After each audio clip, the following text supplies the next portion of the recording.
Pedangdut janda Glenn Fredly, Mutia Ayu, kini menjadi single parent untuk membesarkan anaknya seorang diri. Seperti yang kita tahu, tahun 2020 lalu merupakan tahun terberat bagi Mutia Ayu. Pada tanggal 8 April tahun 2020, Mutia Ayu harus kehilangan suaminya, Glenn Fredly, untuk selama-lamanya. Usia pernikahan Mutia dengan Glenn bahkan belum genap setahun. Glenn meninggal dunia sekitar sebulan setelah Mutia melahirkan anak pertama mereka, Gewa. Beberapa waktu lalu, Mutia mengungkap momen menjelang pernikahannya dengan Glenn dulu. Ia belak-belakan mengaku memiliki masa lalu yang cukup kelam sebelum bertemu dengan Glenn. Hal itu diungkap Mutia melalui kanal YouTube Daniel Mananta Network pada Kamis, tanggal 28 Oktober tahun 2021.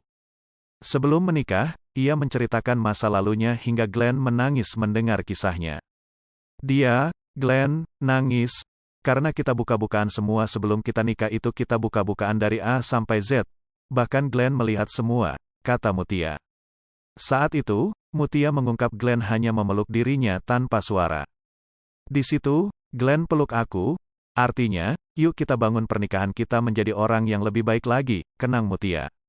Aku tahu, dia bilang, aku hitam, kamu hitam, tapi yuk kita bareng-bareng menjalankan hidup ini menjadi putih, imbuhnya. Sebelum bertemu Glenn, Mutia sempat ke Kolombia mengikuti mantan kekasihnya. Di sana, Mutia merasakan pengalaman dunia hitam hingga saat-saat yang membahayakan nyawa. Mutia mengaku tinggal berpindah-pindah tempat mencari beberapa tempat wisata di sana. Namun, ia tak menyangka selama di Kolombia selalu melihat orang meninggal karena ditembak.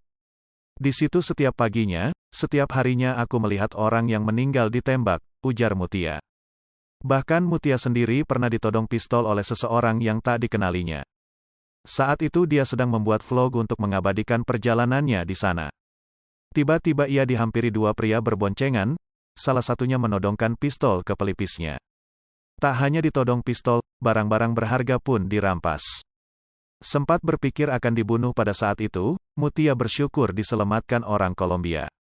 Aku pernah ditodongin pistol karena enggak ngasih uang, akhirnya ya udah, lu ambil duit gue, lu ambil kamera gue, ucap Mutia. Pada saat itu ada orang kiriman dari Tuhan, perempuan nolongin aku. Intinya dia teriak terus lari sama ibunya, lanjut Mutia. Mutia merasa terberkati, karena perempuan dan ibunya itu, ia tidak jadi ditembak oleh penodong. Kalau bukan karena Tuhan, yang mengirim menolongnya, aku bisa meninggal di situ, lanjutnya. Perempuan itu juga mengingatkan Mutia untuk tidak menunjukkan barang-barang berharga di luar rumah. Perempuan penolong itu kini menjadi teman Mutia, mereka masih berkomunikasi sampai hari ini. Mutia juga mengatakan ia sudah terbiasa melihat orang-orang ditembak ketika di Kolombia. Di apartemen aku tuh sudah dar-der-dor setiap jam subuh, jam 4, jam 3, kata Mutia. Sedekat itu lo ajal gue, kalau bukan karena Tuhan, wah enggak bisa kali pulang ke Indonesia, tuturnya. Hai pemirsa Sri Popo TV, jangan lupa komen, like, dan subscribe, serta tonton terus berita-berita terupdate lainnya ya.